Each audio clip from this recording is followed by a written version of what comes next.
Hello friend, welcome to my channel. আমি doctor Chandrakant.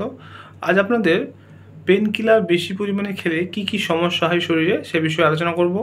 বিভিন্ন কারণে স্বল্পমেয়াদী বা দীর্ঘমেয়াদী কাউকে পেন কিলার বিভিন্ন পরিস্থিতিতে খেতে হয় বা ব্যথানাশক ওষুধ খেতে হয়।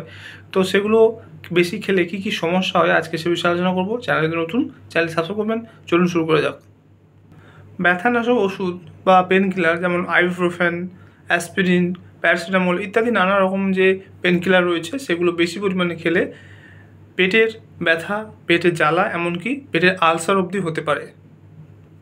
পেন কিলার বিশেষ করে প্যারাসিটামল লিভারের মারাত্মক ক্ষতি করে, তাই প্যারাসিটামল যদি রেগুলার কেউ খান তাহলে কিন্তু লিভারের সমস্যা হতে পারে। পেন কিলার কিন্তু ডিপ্রেশনে যারা ওষুধ খাচ্ছেন তার ওষুধের কার্যকারিতা কমিয়ে দেয়। তাই যারা বিষণ্ণতায় ভুগছেন, ডিপ্রেশনে ভুগছেন, যারা অ্যান্টি ডিপ্রেশন মেডিসিন খাচ্ছেন তারা কিন্তু এই পেন কিলার কম খাবেন। গবেষণায় দেখা গেছে এনএসআইডি যে ড্রাগগুলি সেগুলো কিন্তু হার্ট অ্যাটাকের ঝুঁকি বাড়ায়।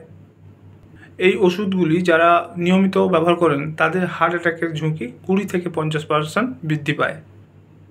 তাছাড়া এই পেন কিলারগুলি যদি রেগুলার কেউ খায় তাহলে কিন্তু রক্তকে পাতলা করে দেয়। এছাড়াও উচ্চ রক্তচাপ এবং ডায়াবেটিসের আক্রান্ত ব্যক্তিরা যদি আইবুপ্রোফেন জাতীয় পেন কিলার বা ব্যথানাশক ওষুধ বেশি খান তাহলে কিডনির মারাত্মক ক্ষতি হতে পারে, এমনকি কিডনি ফেলিওর অবধি হতে পারে।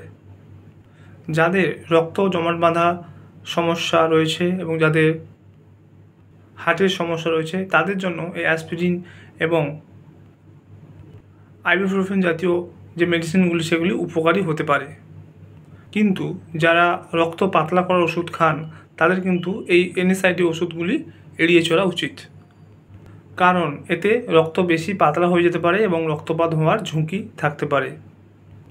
তো আজকে জানলেন যে পেন কিলার বেশি পরিমাণে খেলে কি কি সমস্যা হয় আমাদের শরীরে, তাই অযথা পেন কিলার খাবেন না, ডাক্তারের পরামর্শ অনুযায়ী খাবেন।